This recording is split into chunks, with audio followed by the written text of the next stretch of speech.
Uh, so we had a class on gazing Thursday night. Gary and I did. I'll put up the link to the. It's so short, it's like 30 minutes. Gary did most of the talking. Gary knows more about gazing than I thought he did.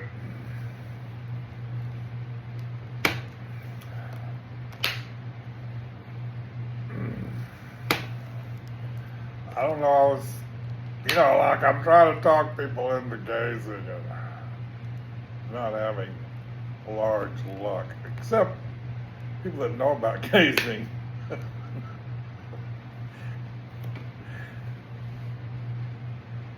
They get it.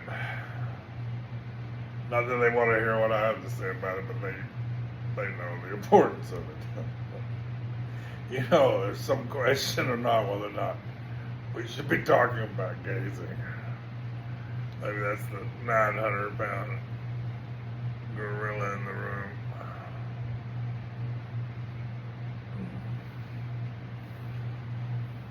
None of this is what the Tibetans taught me, honestly. I just got it from different places, different people. I don't feel like I'm revealing anything I shouldn't reveal because nobody taught me anything.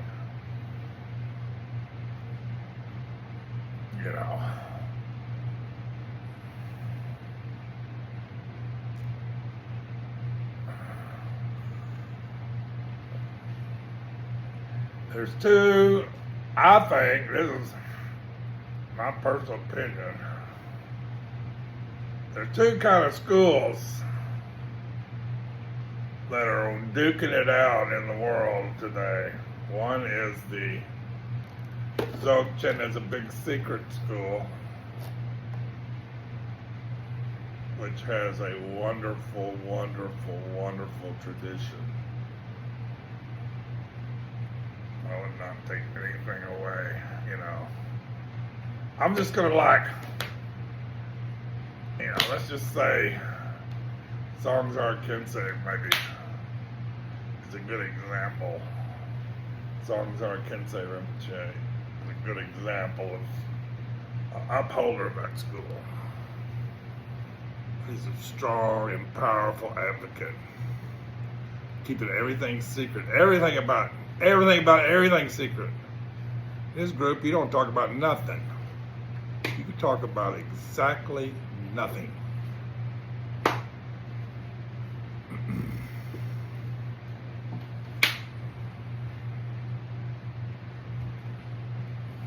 And this has saved a lot of lives in the past. This has saved countless lives. Keeping things secret. It's been really important in the past. Really important. Really, really, really important. There's so many reasons why that is so that you be here all week talking about the reason why that is so and the reasons why that has been so important.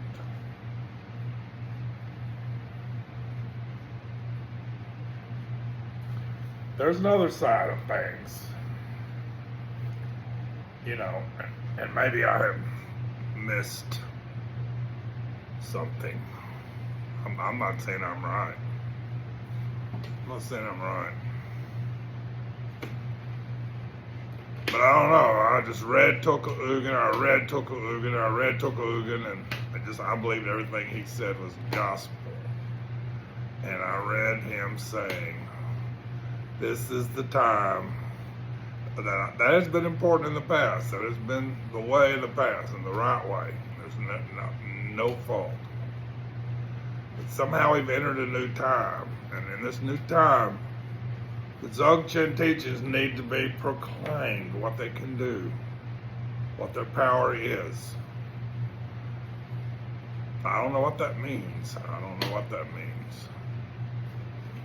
But to me it means if I know something and I think it can help people. I don't open my mouth about it. That's maybe not the right thing to do. You know, some person a lot smarter than me maybe needs to come and tell me why I should shut up talking about gazing or whatever it might be. Karma Mudra. I don't think anybody's going to say that about Alexander technique, but gazing I talk about. I'm a little more circumspect talking about Karma Mudra, but if you're interested in Karma Mudra, I'm interested in talking about it probably. Not that anybody's ever taught me anything about Karma Mudra. Not. I've tried to find out something from the Tibetan point of view, but I haven't been able to find out a damn thing. I just read some books and I had an experience with a consort, and something happened, you know, made me a believer. But I could see the dangers. I am not blind to the dangers of the Karma Mudra. How many Buddhist teachers have become alcoholics and sex addicts? The teachers themselves, not to mention the people follow along. You know how messed up was a lot of things in the Chogyam Trungpa Mandala, Sakyam Mipa Mandala. But I mean, Sakyam Mipa just inherited it, he didn't fucking create it.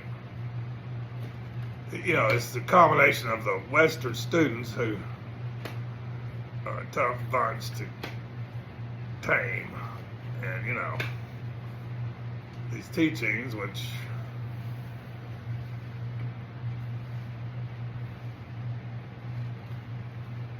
maybe when you know, Trump may just be teaching Tibetans, it might have been a little different, you know, it might have not been such a weird atmosphere with all these men preying on all these young women, you know. Might not have been like that, but whatever. Young women are very powerful. Young women run Karma Mudra, they should. Young women, they get smart real fast, should be running the Karma Mudra. They will, and they will, and they would, and they are, and they did, and they do. Those young women were very powerful in creating the whole thing, but, you know, try to convince people of that, you know. But these men were not, it was not right.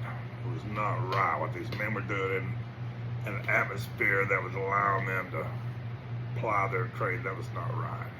There should have been, you know, there should have been somebody in charge saying, hey, this ain't right. Tell that guy to leave town or straighten up, you know.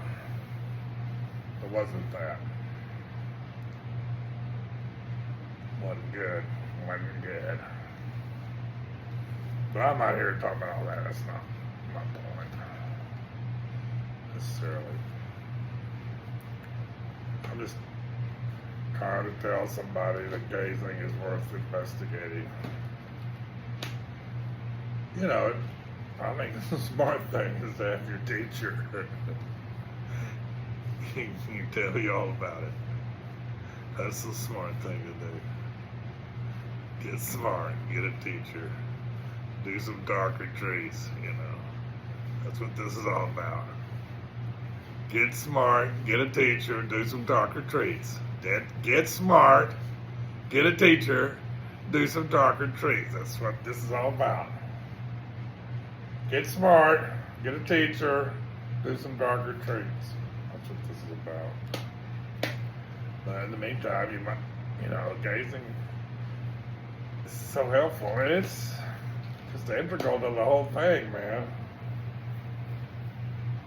Gazing is part of it. And from early days, it's part of it. You just, you know, people are telling me, you know, gazing is not part of meditation. Well, I didn't know it was either until, you know, I started doing it. And I figured out it was, that was what they're talking about. That is meditation. That is meditation. That is meditation. That is meditation. That is meditation. They don't always teach it to the yahoos, but meditation. But they do teach a lot of things that are exactly it. Exactly it. Everything they teach you about using your eyes in meditation is exactly it.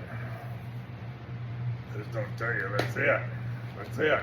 That's it. Well, they do tell you that's it, but you just don't get it that that's it. That's fine. That's no problem. It's not a problem. But I'm here to tell you that's it. Look into it. Look into it a little deeper. You'll see it's it. I don't know. I've got all kind of crap I've put out about what gazing is and how to get into it. I just don't know if I need to repeat myself on this point. Maybe go back and look at my gazing stuff. You find a partner, you gaze, you do water monkeys. You make love, you gaze. Pretty soon that's gazing is everything. Then you get the shit scared out of you. Then you get the shit scared out of you. Then you get the shit scared out of you, and you start thinking this is really powerful. I better take a look and make sure what I'm doing is right. Well, I don't know, that's the kind of way it was for me. I'm just now discovering the right way, And now I think the right way is, you don't have to be scared of it, You gotta get subtle, though. You gotta get subtle. You can't just be a ham-fisted gazer. There's somebody out there punching back, If you're punch drunk gazer, then you're gonna get you're gonna get beat up. That's what I figured out. You can't just go out there and be heavy-handed about gazing. But, at a certain stage you can, but you're getting the hell beat out of you. Maybe that's just the way it is. I don't know if there's another way, but now when I gaze, I be real careful, Be real easy and real subtle. I do it as if it's nothing. If I gaze, it's like nothing. It's just a throwaway. Just throw away some gazing. That's all. That's all I do now. But it is so powerful. So powerful. So powerful. It's everything. That's Chan. That's Trick Joe. That's it. But you just want to be it's really smooth. Really.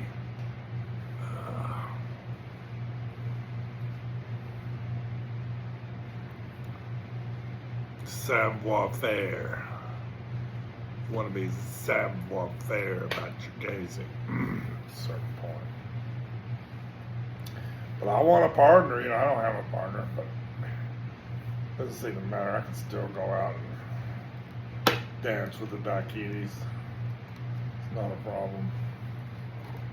But a partner is a whole new ballgame. It's a whole rocket ship. Bliss and emptiness. That's what you want. Or, gaze with your guru, sit at his feet when he gives teachings and just gaze with your guru. That's a rocket ship. Like, you can't even believe you can't find another rocket ship like that. Except maybe with your consort. Or you just go out there and lay down and gaze at the sky, gaze at the moon, gaze at the stars. I think it's pretty powerful, you know, when the Zen monks would like on a new moon, a full moon. You know, here's the lake, here's their little elevated seat, there's the moon. You know, whatever it is, 4 o'clock in the morning, man, they're out there at it, gazing at that water with that moon. I don't think it gets much handier than that.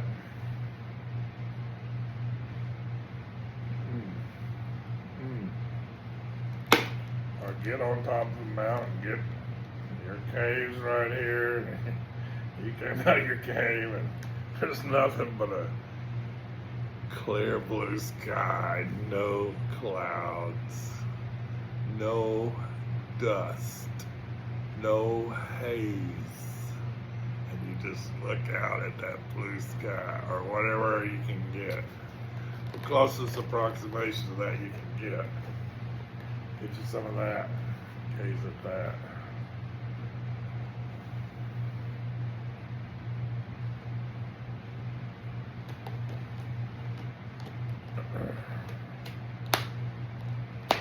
You know,